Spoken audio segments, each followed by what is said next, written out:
Can you hear me in the back? Wonderful.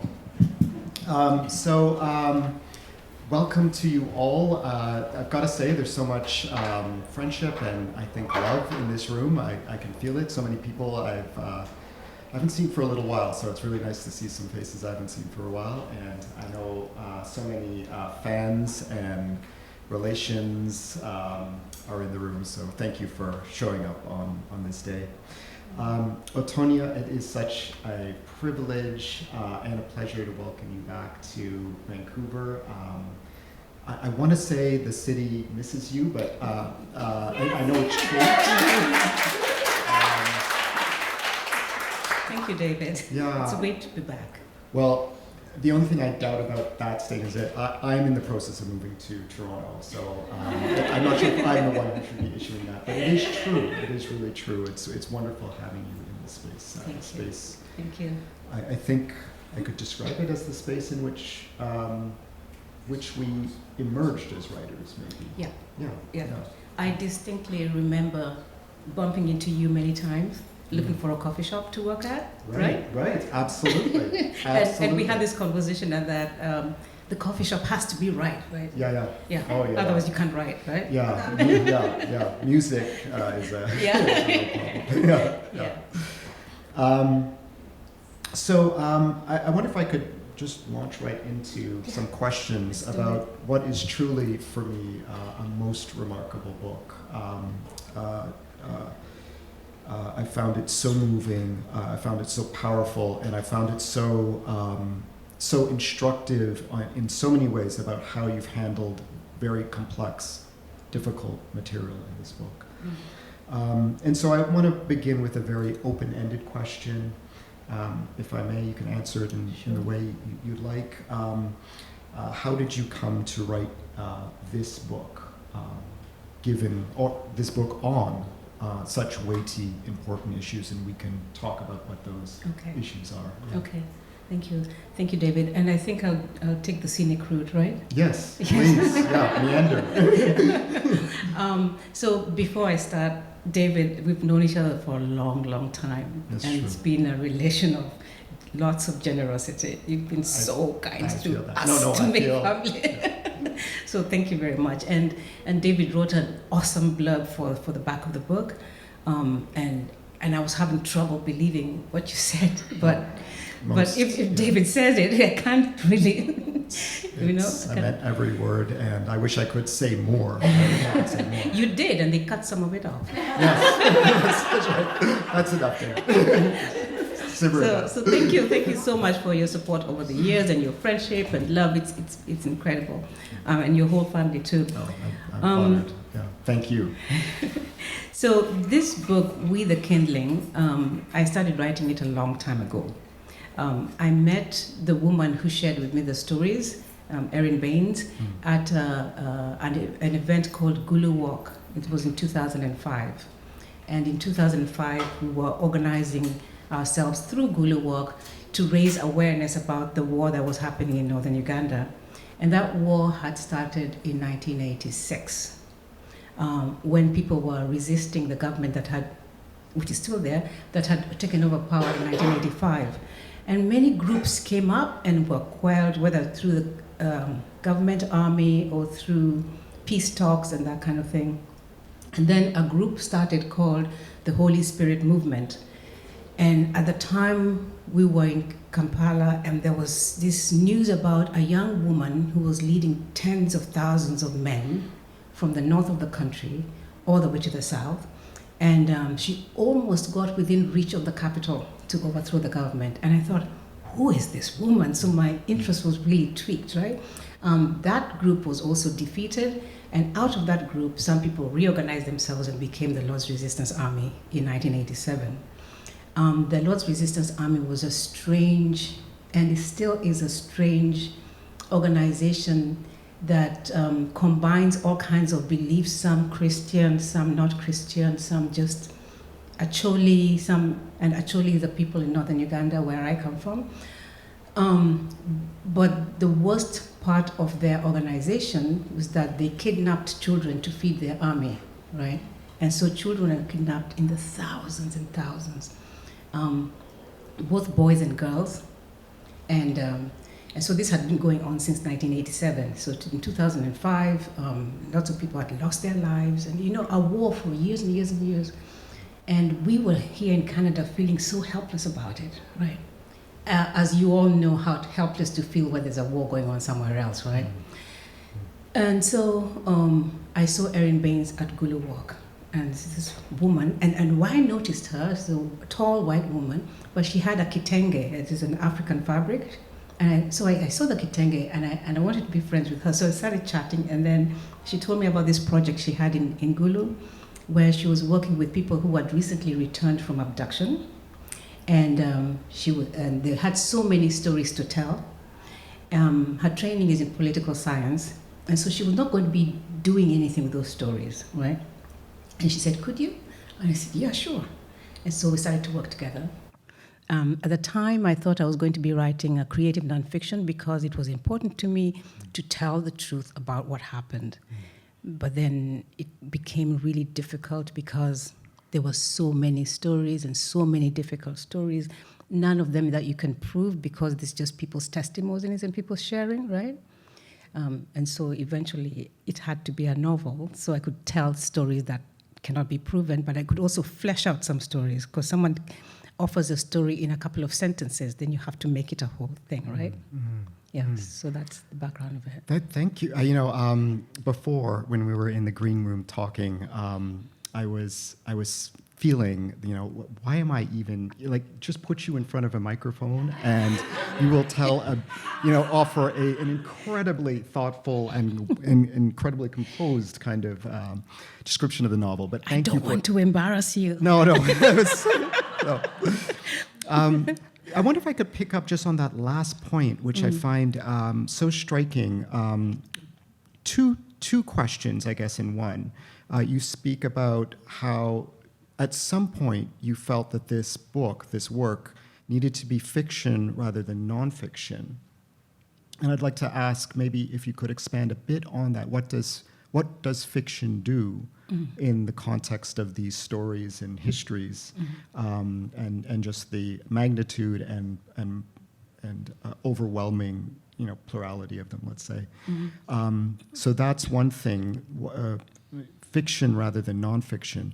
But I'm also mindful of the fact that you are a profoundly accomplished poet, and your poetry, and this is your first major work of I think it's not only it depends on if we count dissertations and other writings, of course, but a prominent work of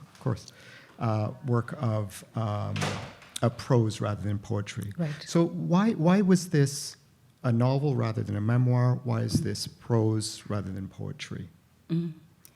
I struggled, I had completed a manuscript of this book before I ever wrote any poetry books, right? Wow. Okay.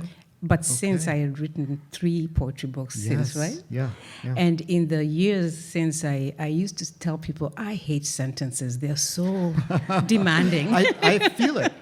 No, I sincerely feel that. Yeah, no, I do. Yeah, they've got rules. You have to be able to say something. They have to be related. Yeah. Whereas in poetry, you can do whatever you want. Yes. Right? Yes. Yeah. And so poetry has always been a place I can fall back on.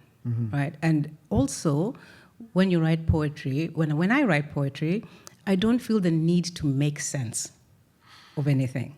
I just feel the need to capture a moment and then have that moment be true for somebody else to read. If they get it, awesome. If they don't, awesome. Right? It's okay because I got it. Right? Yes. But with a narrative, you have to take people along. Okay. Right? And if you're taking them along, you can't let them, you can't lose them, you can't just drop them, right? You have to care for them as you're taking them through the narrative, and that requires sentences, right? And I also used to teach English, not just English literature, but also English language and grammar, right? And so all that business of attending to punctuation, attending to how paragraphs are related, transition sentences, all those kinds of things, I thought of it as work. whereas creative writing I thought of as play, right? Yeah. But this work, when I first started writing it, I wanted my contribution to be a form of documenting what happened to actual people. And it would have to be creative nonfiction because I wanted to use the creativity to tell the work. So it would not be, say, a collection of, I don't know, essays or something like that, right? But because I wanted their attention on them and their voices. So one of Erin's projects was to get these women to write life stories. So there are small pamphlets where they would say, my name is Mary, I was born in blah, blah, blah, I come from this place, I was abducted on this day, and I was taken to this place, and I came back with 2 children, something like that, right? And then, but there were so many of them, so many. I won't say 60, but maybe I'm making that up, right? And many of them were the similar story, taken on the way back from school, taken on the way to the well, that kind of thing. And there was so much I didn't know. If I'm going to capture it, and I can't tell everybody's story, or if I'm to tell everybody's story, it's going to be a book that thick. And if you begin with not liking sentences, a book that thick is a lot, right? Right? So I had to rethink what the work was.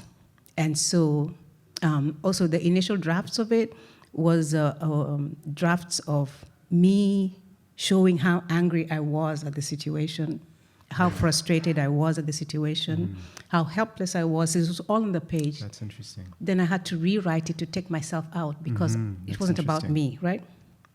And then also early drafts had, they were just, I won't say a collection of pain. And this terrible thing happened, and this terrible thing happened, and this terrible thing happened. And I thought, if you get that published, it means that the record of these people is that they suffered, and that's it, right? And so then I had to rethink, how can I write this in a way that marks the hard time that they went through, but also that they came through, also that they aspired to do other things, that they dream, that they imagine a future. And in order to do that, because I don't have those stories, I'd have to rely on fiction. Right? Because in fiction, all of that is true. Also in real life, but I haven't interviewed them since, right? I haven't read any transcript to say, this is what we're doing. And then I also had to write it imagining that if the kids would read it, because now the kids are young adults, right? So I wanted to respect them in the future. This is what happened to my mom. So I have to think about it very respectfully, very tenderly, but also allowing them to see that their moms have come through this and this and this, right? Yeah. So I could only do it in fiction. You've addressed not only that question, but so many other issues that I wish to ask you about how you have so sensitively, thoughtfully, purposefully addressed atrocities, trauma, and then also maybe I'll ask about this maybe later. How in an early draft you were in it as the person who was feeling all of the ways one would feel about it: outrage, anger, helplessness, sorrow, and then you took yourself out. And I just want to say, if you've read the book or when you read the book, do note that in conventional narration, I think there might be such a thing, but maybe we'll try to forget there's such a thing. There's the narrator controlling the story, and then you have people speaking in dialogue with these things added around Right. to indicate now it's no longer the control of the narrator, it is the voice of the character, Right. That is speaking. This book, there is no flagging of dialogue. And in a certain way, it feels to me it's all voice. It is all voice. It is all collective voice. It is all individual voices. It's plural eyes. It's an extraordinary achievement in that way too. And so when you talk about taking yourself out, the commentary on the story, and just having a novel of voice, unflagged, freed, I would say, Right. of the constraints of narrative. I find it just so. But Thank you, David. no, the most importantly right now, I'd love you to give the audience, and I would just love to hear you read a passage from your novel, if you would. Sure, Yeah. sure. Yeah. Okay, thank you. I'll get up and read, okay? Yes.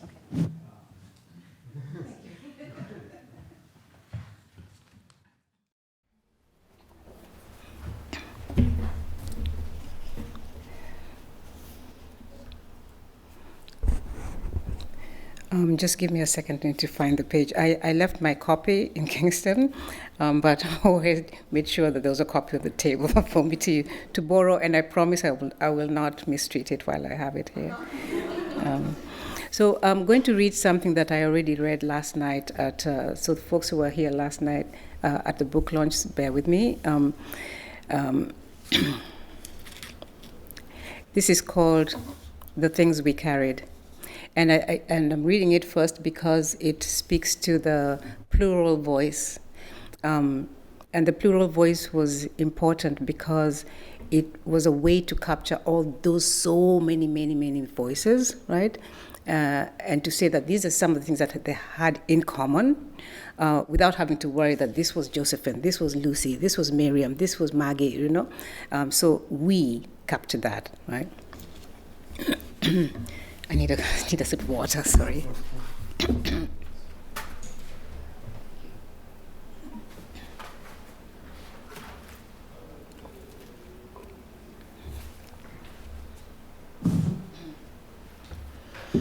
Okay,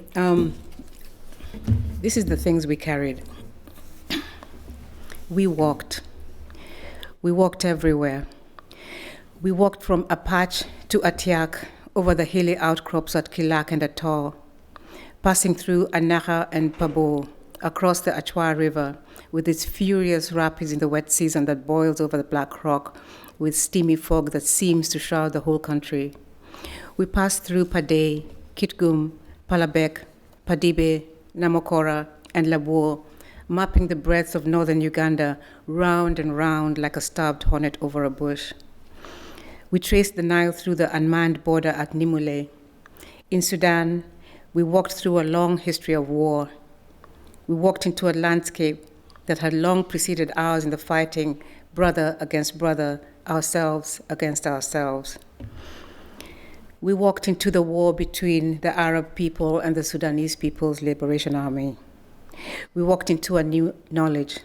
The Arab people were on our side, except when they weren't. We walked into history and the present, geographies that held memories of things that we would never understand. We walked into towns and forests and bombed out homesteads. We stayed for a while, built a home, or left people where they fell. We couldn't have known to keep their names. None of us used our given names there.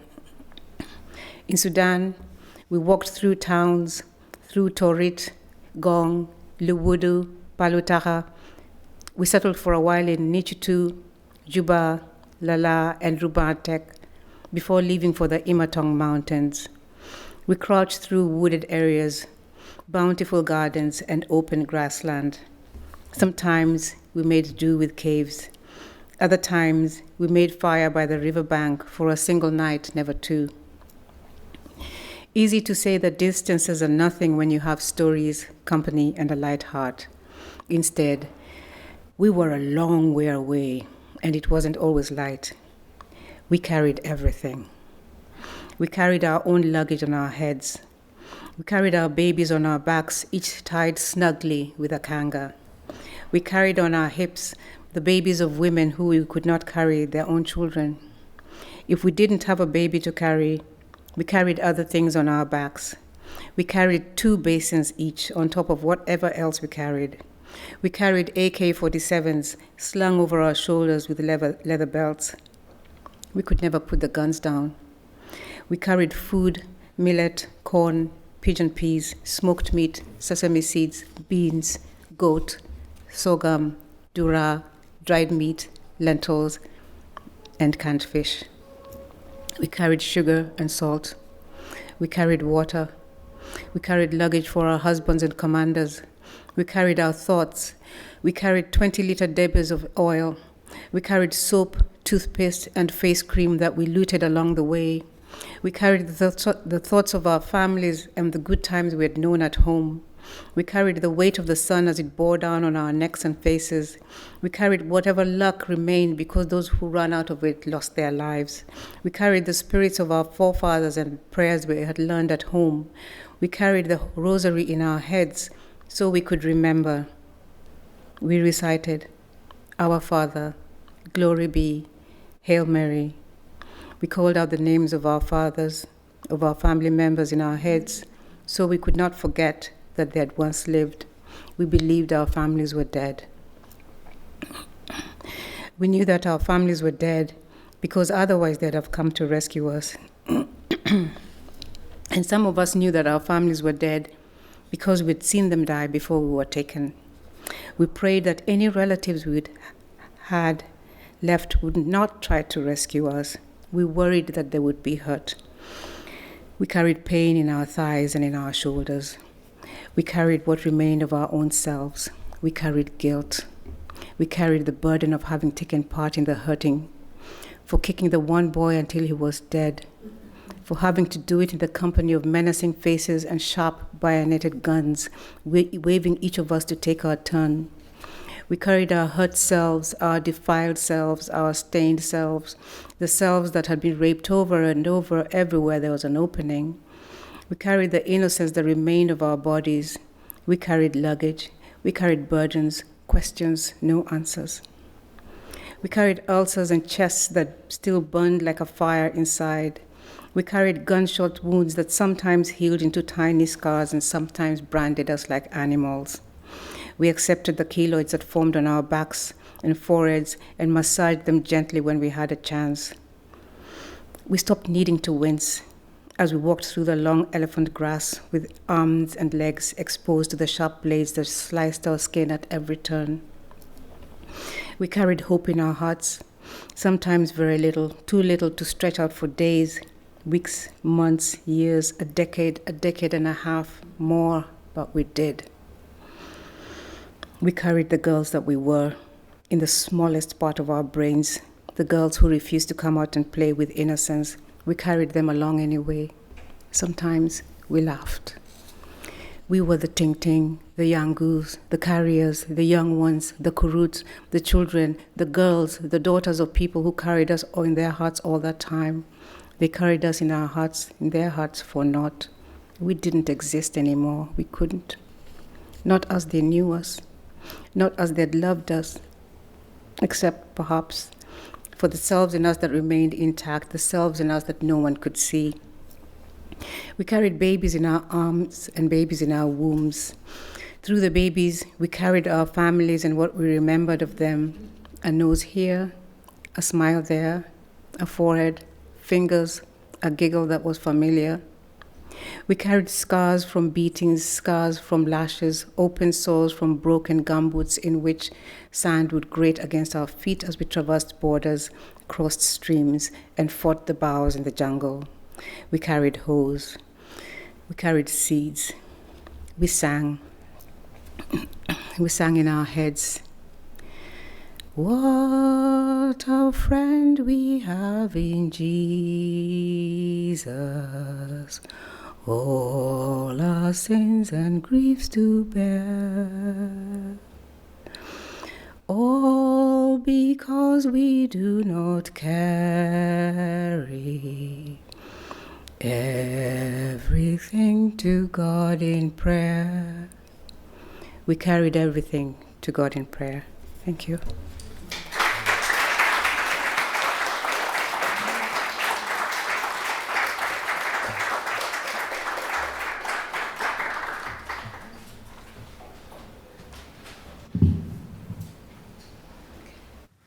Well, that passage deserves a moment of deserves a pause. Thank you for sharing that with us. Thank you. I know it's a rough passage, so I appreciate people needing to have a breath. it's I suppose that passage, but so much of the book, and more so in other parts of the book, it is about the brutal experiences of girls and their experience of war and abduction specifically, unflinchingly naming that reality and doing so without in such plain and powerful ways. And it is also about the life of now. I guess I want to ask the question, in structuring this book, it is about those who have survived and returned. At least those are two powerful voices that we encounter in the book. And I wonder if that, let's say that narrative trajectory, that this is in fact a story about those who have survived and returned and are recollecting, but have come, is it possible, is there a homecoming, but have possibly returned. Was that clear from the beginning? That was the story? Okay. No, that wasn't clear. And I also I've had this practice for a long time, that when I read something, I ask myself, what is it about, right? And sometimes I do that with my own work, and I also ask my students, what is it about, right? So if you cannot say what it's about, then you still need to do some more work, right? So I knew it was not about stories of suffering. I knew it was not about abduction and return, because there's more than that, right? And so I came to it much, much later, that this is a book about the stories we tell, so we can survive the abduction and we can talk about the return. Right. Okay. So then it became a book about storytelling. Right. That's beautiful. And that explains so much. There are so many different forms of storytelling. Individuals tell stories. There are also traditional tales that are embedded in the text and then echoed in other stories. I wonder, I wonder if I could just maybe ask you quickly about that, the inclusion of traditional stories, which I find so again, they clarify and they deepen the kind of, let's say, social experiences that are so hard. Right. And so at the beginning of the book, I use a lot of traditional folklore, but there are different kinds that I use. So early in the book, I use a story from Buganda, which is in the south of the country, and the war just happened in Northern Uganda, right? But I also have stories from other parts of Uganda, in Lango, and there's one story, no, it's not a story, it's a song that is in a language that I don't even know. But our mom taught us that song when we were kids. It's a counting game, right? Okay, yeah. Right. So I wanted to have different traditions because I wanted this to be a Ugandan story, not just a story of Northern Uganda, not just a story of Acholi people, but a story of how all of Uganda was impacted by what happened in the north, right? Whether or not it's admitted or talked about. But you can't have, for example, 60,000 children of a country go missing and the country's not impacted. That doesn't happen anywhere, whether or not you talk about it, right? You can't have tens of thousands of people displaced, disappeared, right? And for, I think, a decade, 90% of Acholi people were forcefully displaced from their homes and made to live in the city because the government claimed that if you retained your home in the rural area, you were supporting the rebels, right? So people grew up in the city, say those who were babies when their families went there, they grew up away from home, completely displaced. And so I wanted to imagine that only stories held people together. So those who got the benefit of having elders tell them stories, say when they were abducted, this is how I'm thinking about it, they could think, what was that story again that our parents used to tell us? And so in the early part of the book, when the girls are fairly young, there's a lot of those traditional storytellings to help them to make sense of what's happening to them, because that's all they have. Right? Mm-hmm. But then as the book progresses, and it's not, I'm not really telling you anything, but as the book progresses, the characters in those stories are also witnessing the lives of some of the people in the stories, because there's nobody else to see what's happening to them, right? Yeah. And so fiction allows us to do that, right? Fiction allows a worm to see the story of a family. Could you talk a bit about that? That's a beautiful, for those who have not heard the story about the guinea, how the guinea worm works. Right. It's such an audacious kind of perspective to have in a book, and I see how clearly, having read it, how it works. I wonder if you could maybe explain a little bit about how it works for you in the story. Yeah. Okay.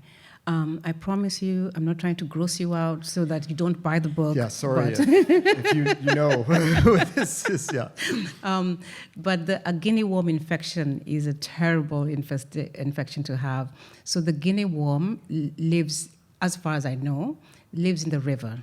And so if they have this, people go into the river barefoot without gumboots or something like that, it can get into your skin, usually around the ankles, and then have babies in your bloodstream and just mess up your life, right?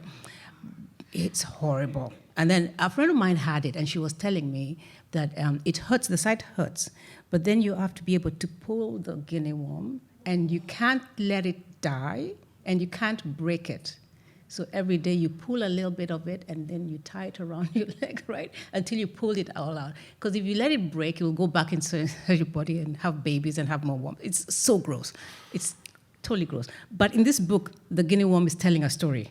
Okay? Oh, this is the interesting thing. And the guinea worm is telling the story of this family who had a hard time. The father had a difficult marriage. The mother was chased away.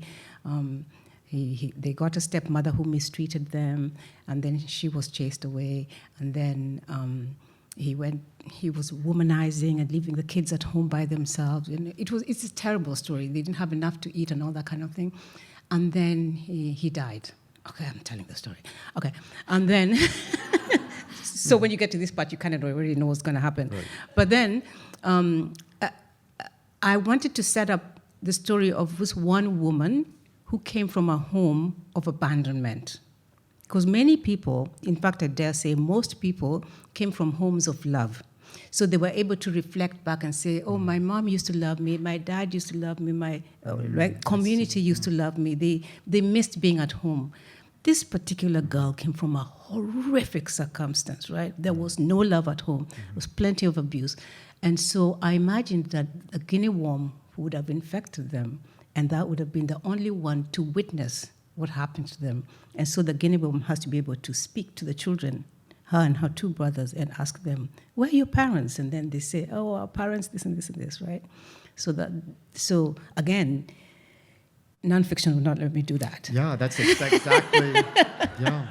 That's exactly what came to my mind. Another example of the possibility. Yes, of yes, fiction. yes. It won't be a good movie though. It's not Brother the movie. I don't know. I could somehow see you pulling it off. I don't know. I can't see it yet, but I know that. Many researchers, including many Black researchers, talk about the tolls of doing specific forms of research towards a project, whether that be a creative project or a research project, or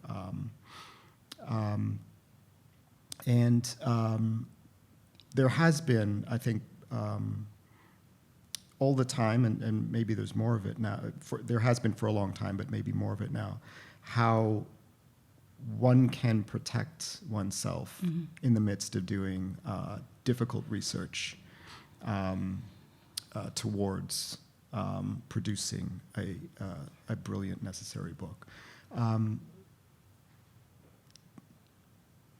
Did you find yourself finding ways to protect yourself, to take care of yourself in the midst of engaging with these stories that are at once happening elsewhere? I know you're saying that, but they are also absolutely touching you and carried by you in a way that maybe they're not carried. I know they're not carried by others.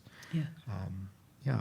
Yeah, I'll talk about that because this was a rough project. It was very difficult. And I had no appreciation for just how damaging stories can be, right? And these days we talk about trigger warnings, we talk about care for our students. So like, if you're going to teach a book about this, you have to tell them this happens in it. And I had no knowledge of any of that. And so I was reading hundreds, thousands of pages of utter suffering, right? And I had started my PhD at UBC with the idea that I would work with these stories. But I came to a point where it was untenable, right? That's I was crying at the drop of a hat. I was not sleeping properly. I was hearing these voices of these people talking to me all the time. It was not good for my mental health, right? And it was so bad that after my comprehensive exams, which is the halfway point of your PhD, I had to pick another topic, right? I could not work on this anymore, right? I had a very supportive committee. They said, sure. And then they saw me through it. You were there at the final, right? And I had to just let it be. Like I took all the... I think it's true that some of us get really obsessive about work. And so I had it at home. I was looking at it all times of the day. But I realized that these stories are so harmful in their raw state that I couldn't even have them at home. So I took them out of home, and then I would only work at them at work at UBC, right, during the day, and then go home and have a normal life, right? And then I started to appreciate TV because all those terrible shows, right? Whatever bad program you have, that this is good for that because it washes out your brain. You get all kinds. It's like junk food for your brain, right? I needed to do that, and I still do. It's important. Yeah, but then I also started to remember, all those things that your mom told you: eat properly, sleep properly, eat good food, have family, that kind of thing, right? They all became more and more important. But more than that, I think that, and I wrote about this in my scholarly work as well, the need to be able to know that if you're doing this kind of creative work, you have to think of the reader, and you can't on purpose mess up the reader just because you're messed up. Okay. Yeah. Right? Yeah.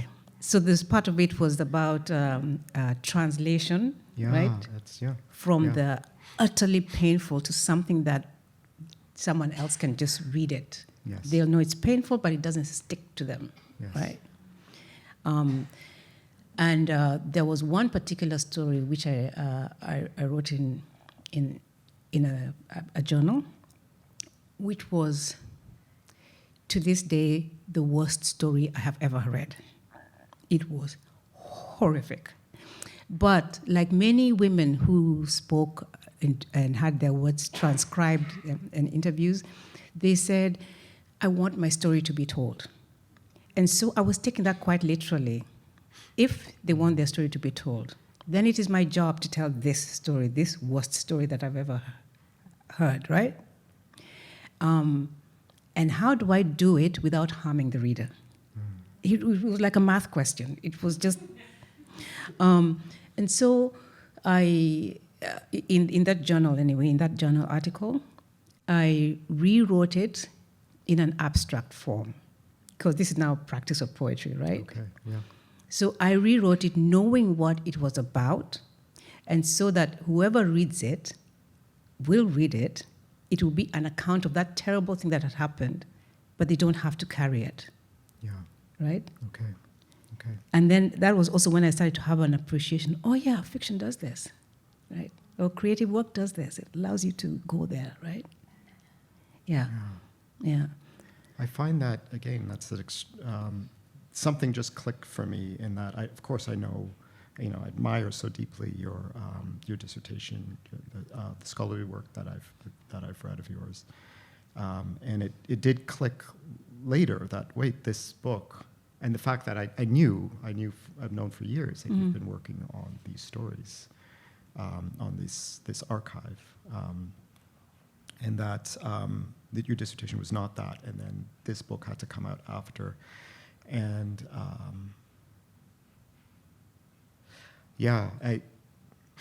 I had a thought that it's a kind of in its own way, a gloomy thought that this book, this subject matter for you could not be.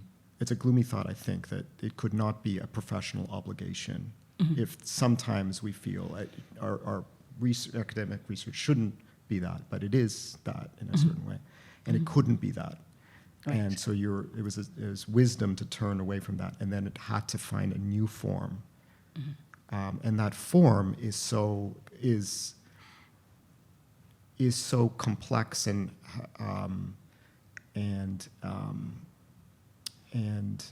could not be a dissertation.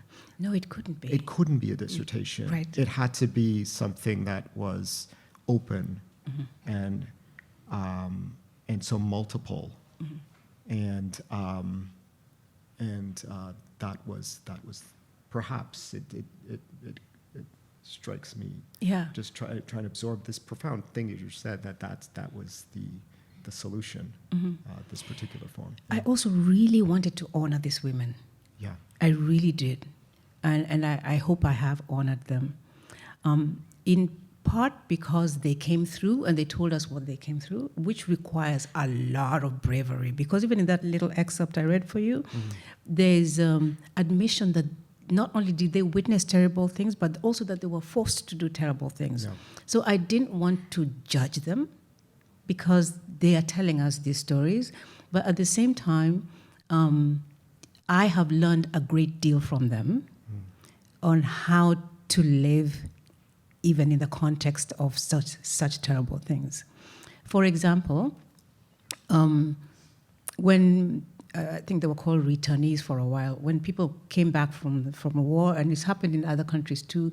I want to think about Sierra Leone with Truth and Reconciliation that they had. They had this program where if a former rebel came with their gun, they were given a resettlement package, so that you're turning away from war and now you're going to settle into community, right? And so in Uganda they did the same thing. As part of peacemaking and trying to reconcile and that kind of thing. But they didn't have any resettlement packages for the women, only the men, right? And in part it was because the men had guns to give back and women did not always have guns. But it was utterly sexist because the women didn't also just survive all of that. They also came back with children that they were forced to bear. Right? Sometimes 2 children, sometimes they had children that were not theirs, but the mother of the child had died sometime in the war, right? So the deep unfairness of the Ugandan government to not acknowledge that these women also came through. They organized themselves, got a petition, went to the capital, to Kampala, went to parliament and challenged them, right? Yeah. Right? Yeah. So to write a book about women who have gone through a hard time, and then not imagine them as people who are still trying to foster life, right? Would be dishonorable, right? And so I had to write in a way that the voices in that book are people who are thinking about life, thinking about a future, thinking about reconstruction, right? Yeah. I can think of no better end to this conversation. I want to thank you so much for working with my questions. I think there is time for a few audience questions if you're willing. Sure. And then we can properly thank you for your words today. So shy. It could also be a comment, and I appreciate people haven't necessarily read it, right? So it could be a question about writing, or you don't have to know anything about Northern Uganda. It's true. Hi, so thank you for that. I'll see if I can figure this out as I'm saying it. But I was really curious. At the beginning, you were talking about your choice of, of a format for the story. Not being creative nonfiction and not being poetry. But I was hoping to learn more about how you balance the different responsibilities that you had in this project and how that informed your choice. So you've spoken about to your own mental state while writing this, to your desire to not mess up the reader, and to honor the subjects of the people that you're talking about, whose stories you're telling. I'm wondering how you managed to balance those responsibilities over the course of your writing, and how that might have informed the way you tell these stories, the style and the format you picked, and how difficult that was for you. Mm-hmm. Thank you. Given that I had sent it out for publication in 2011, now it's 2025, right? and then I didn't do anything after that. I reworked it, right? I've had a lot of time to think about it, but I've also had a lot of support and friendships that have helped me to imagine this book and see it as it is. But part of my background as a poet and as a scholar means that I have to think about different forms. Okay, so you all know I am not a novelist. Now you are. Well, I'm afraid that's not true. I didn't have. Thank you. I didn't have the previous experience of how to work a narrative. Right? Like the story begins here or it ends here, or this is what's doing, or the arc or the character or character development. None of that, right? Some people talk about world building. I had none of that. But I had to go with what I know. So I just want to acknowledge that Elizabeth Mackenzie is here, and she's the one who drew the fantastic image of A is for Acholi, which is a book that I experimented a lot with, right? And I'm going to answer the question. And so, say there's a page in that book where I've taken out all the words and I've just left the punctuation, right? And so you look at it, you know that there are words in there, but you can't see the words, but you know that there are words because there's punctuation, right? And so I had an experience of using experimental writing, let's just call it. And I had the ghost chapter in my dissertation, right? Yeah, it was absolutely. Like pages of white space, right? Space for the ghosts to tell their stories, right? And so in this one, I wanted to experiment too. So I use the excerpt I read. I use repetition a lot. And there's a section where I bring in the actual voices of the women. My name is this, I was born in this place. So I have a whole section of it just to say that there were actually many, many women, right? I used and Sophie pointed this out yesterday, I used the first person plural so that there's a lot of we. So it's a general we, but there are also very specific we's, right? Now I forgot that question. Does that answer sort of? Yeah, okay. Yeah, okay, thank you. Maybe one more question? This one there.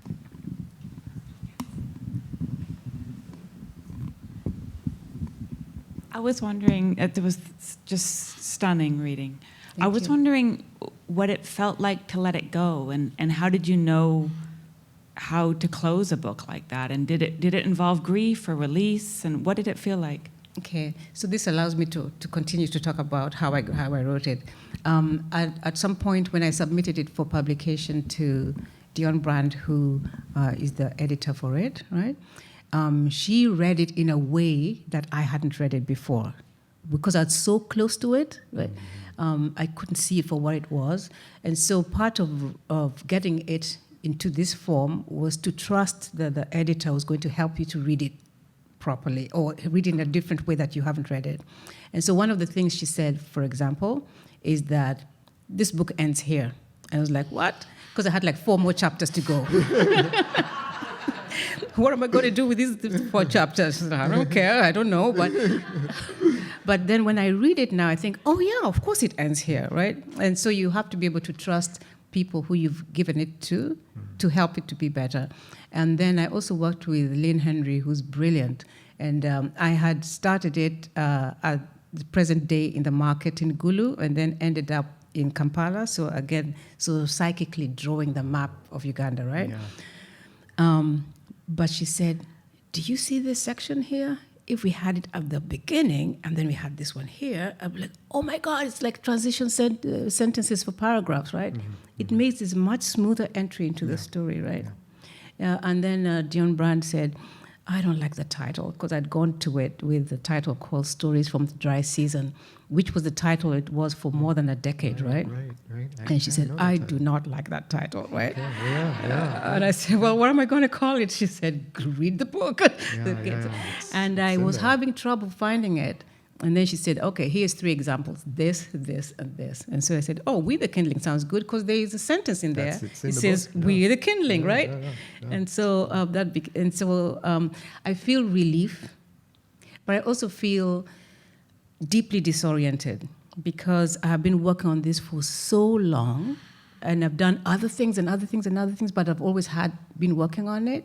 And now I'm thinking, what's my excuse for not doing this? I don't have anything, right? So I feel a bit of sadness, but I'm also really happy that other people can now read it. I'm really happy about that. So thank you for that question. Yeah. You've been, thank you for those questions.